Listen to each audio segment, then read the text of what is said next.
Hey everybody, my name's Caleb Pickering, here today to talk to you a little bit about the freehand technique.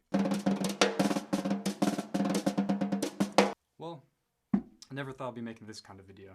So sometimes you'll see this written as one-handed roll. If you're a middle aficionado, you'll see it as gravity blast or gravity roll. Occasionally as rim roll, depending on who's writing the music. I really like the term freehand technique because it focuses on what's going on in the hand versus the notes that are coming out. So this technique is still pretty fresh to percussion world. There are some pieces that make use of it. You know, A Simple Machine by Lucas Garner makes heavy use of this, where he involves bending the pitch of the head as you play these fast one-handed notes.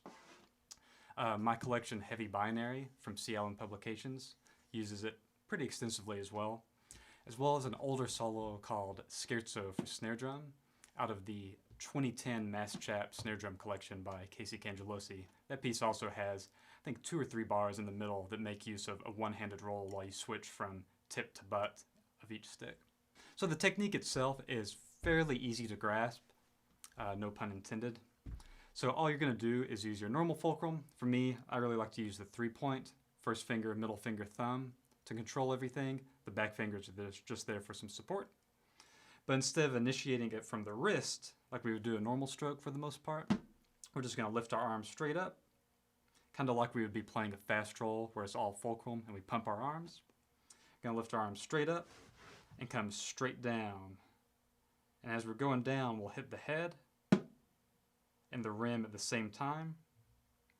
Going to let our hand go past the rim.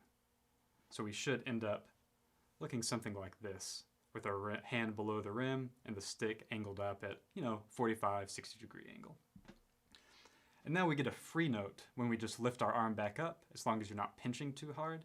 Got to be really relaxed. And when we lift our hand up, the stick should just fall back into place. And that's where we get our free note. So we get one note that we do ourselves by going down. And since we're resting on the rim, we lift straight back up, and it gives us one for free. So kind of like diddles, where we're moving one arm motion in a roll and getting 2 notes out. It's kind of the same philosophy.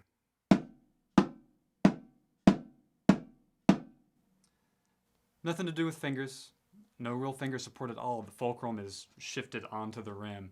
Our fingers are just here to facilitate the motion.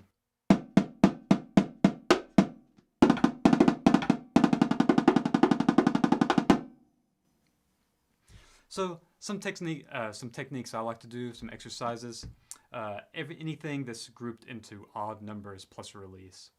So triplet plus a release, a quintuplet plus a release, septuplet plus a release, so on and so forth. It's a lot easier to focus on those because, as you know, we're getting 2 for 1. So if we're going to try to say play 1 E and a 2 E and a 3, we'd have 1 E and a 2 E and a. And now if we want to do 3, we're in this up position. It's kind of like we're in a normal resting position on snare drum, but our hands further above the drum. So there's nowhere to really initiate this release stroke from, unless we were to awkwardly bend the wrist down. But we don't really have that far to go, because we're not cocked up like this, ready to go as per usual. So we can either turn it into an odd stroke, or we can throw our arm in there for the release. But that gets really messy and really tense. You see, I kind of have to jolt at the end to get off the rim onto the head.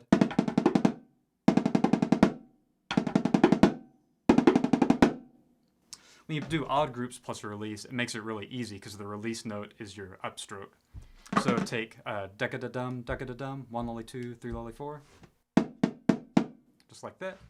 Group it into fast bursts of 4.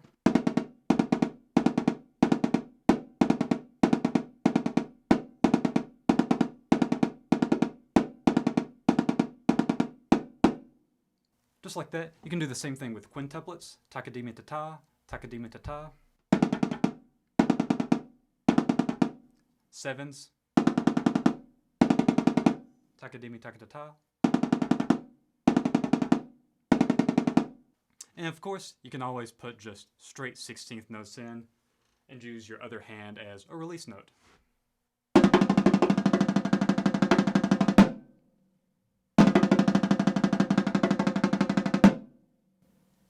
and the like. As to where to do this on the rim, that's a pretty common question. Similar to finding the balance point on a stick, we often have beginners say, just grab it anywhere, find the point of rebound. If you're too high up, not really going to happen. If you're too far back, it's just too much leverage. We have them search around until they find the point where the stick bounces the most. We're going to have to do a similar thing here. So for me, the general position is our normal fulcrum and then just slightly up. Probably a quarter to half an inch. It's not very far. To get people to find this pretty successfully, I think about doing a gok shot if we're talking about, the marching arts, where we do a full-bodied rim shot, most of the sticks on the head. And that's about where you'd want to be. And from there, we can just adjust by moving up and down the stick.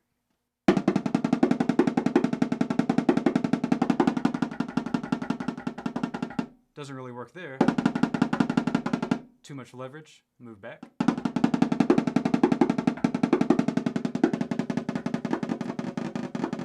Not enough there at the tip. So we just gotta find the sweet spot. Another little tip that I like to do is I always have a towel on the head. You can use a handkerchief if you're a glasses wearer.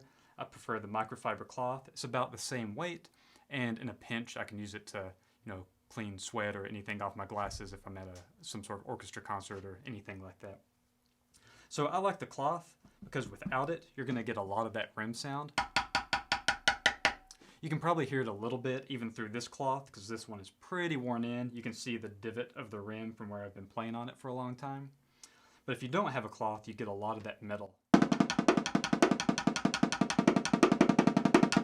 click every time. So as to why work on these things, for me, it's just another tool in the toolbox. As long as you're hitting all the fundamentals of snare drumming and you're well-rounded overall, why not throw in that one extra little trick, even though sometimes it is just a party trick. There is music out there that makes use of the technique, and it's better to have it and not need it than need it and not have it.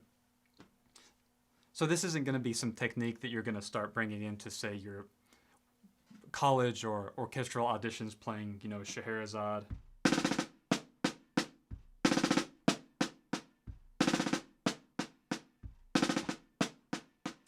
Probably never going to get to that point. But it is a technique that exists, it's a lot of fun, and it's a quick learn. Like I said at the beginning, you can really get your head around this concept in probably 10 to 20 minutes of just playing around on the drum. And then it's like riding a bike. You have it forever. There are some neat uses for this that haven't really been explored that much. Most of the writing so far has been on the head playing, in roll style and in rhythmic. There's been a lot of changing of pitch with like the hand or a finger cymbal. Things like that. But we still haven't explored a lot of the other stuff like stick on stick.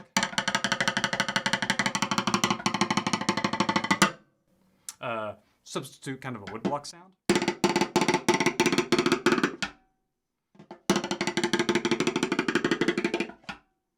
Be careful showing this to your composer buddies. You never know what's gonna come out.